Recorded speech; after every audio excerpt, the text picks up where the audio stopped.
World leaders have begun assembling in New York for the annual United Nations General Assembly. Among the leaders who sit at the crossroads of many issues of global importance is Recep Erdogan, president of Turkey, or Turkey as they pronounce it. From Ukraine to Russia to NATO, he wields outsized influence in both the East and the West. We sat down yesterday in New York. President Erdogan, thank you very much for talking with us. I want to begin with the war in Ukraine, where, as you know, people are dying still every day. You've shown support for both sides, Russia and Ukraine. Who do you think has the upper hand right now? Judy, first of all, who has the upper hand, Russia or Ukraine? As a leader, I'm not willing to consider this. All we want to do and what we want to see is to end this battle with peace, whether it be Mr. Putin, whether it be Mr. Zelensky. I have always requested and recommended this. This is a conflict that ended up in casualties. The people are dying and nobody will be winning at the end of the day. And that's not what we're looking for. But on the war, how do you see it? You said this week you believe it should end as soon as possible. How do you see it ending and how quickly? Most importantly, Russian attitude will be very, very important here. In Uzbekistan, I got together with President Putin and we had very extensive discussions with him, and he is actually showing me that he's willing to end this as soon as possible. That was my impression, because the way things are going right now are quite problematic. 200 hostages will be exchanged upon an agreement between the parties.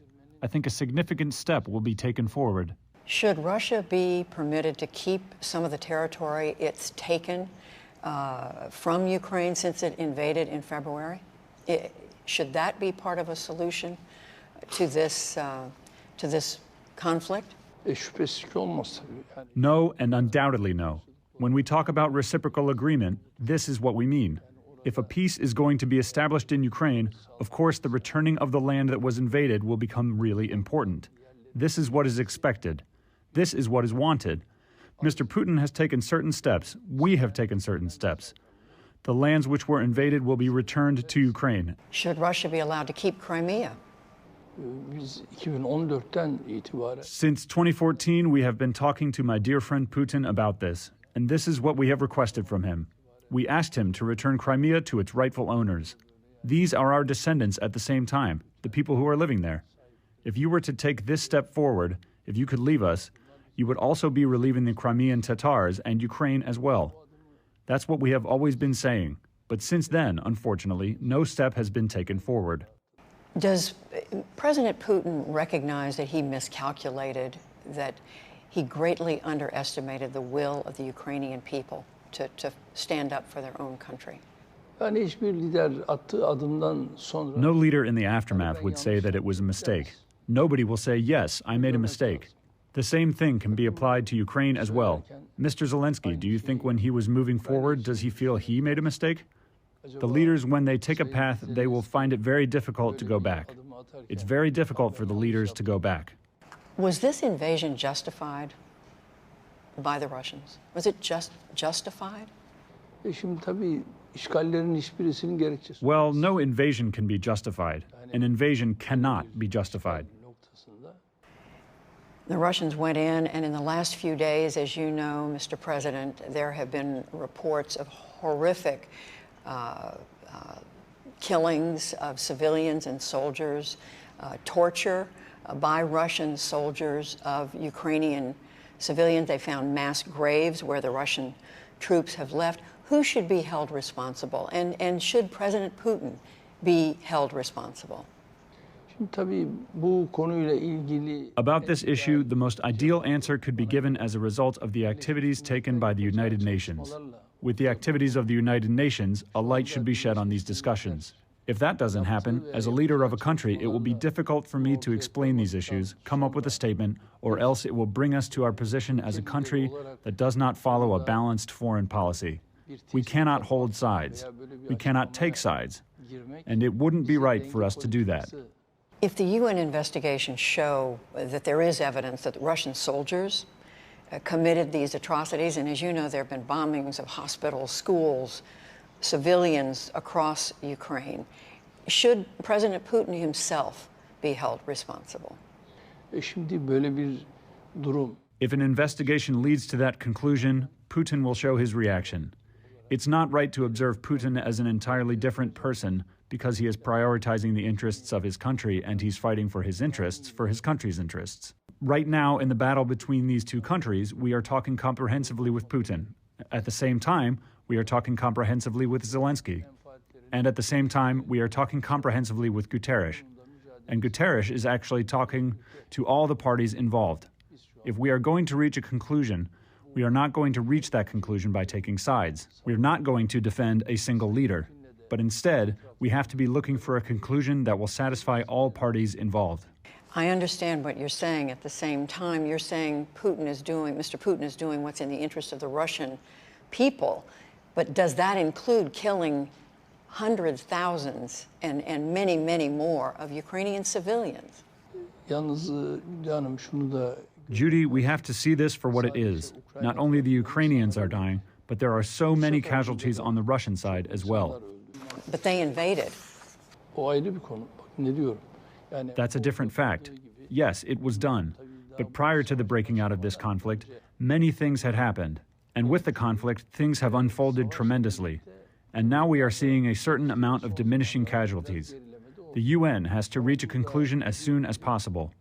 And upon that conclusion, we will be able to put forward our stance for what it is. That's why we are taking steps forward in order to sort out this hostage crisis. And at the same time, we are taking necessary steps forward in order to allow Ukrainian grain to leave the ports. And we reached a certain level. So it's not about pushing one person to the one side entirely and defending the other. This is not how we will cultivate results. You have blocked the admission to NATO of both Sweden and Finland and raised the issue of people you refer to as Kurdish terrorists.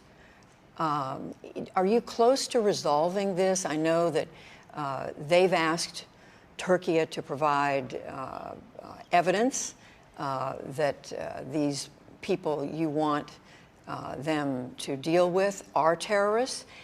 But first of all, are you close to an agreement? And if they don't accept whatever Turkey explains, are you prepared to just permanently block Sweden and Finland from joining? Şimdi Hülya Hanım şunu bir defa çok samimi. Here especially, Sweden has been a cradle for terrorism, and the terrorists have infiltrated all the way into their parliaments.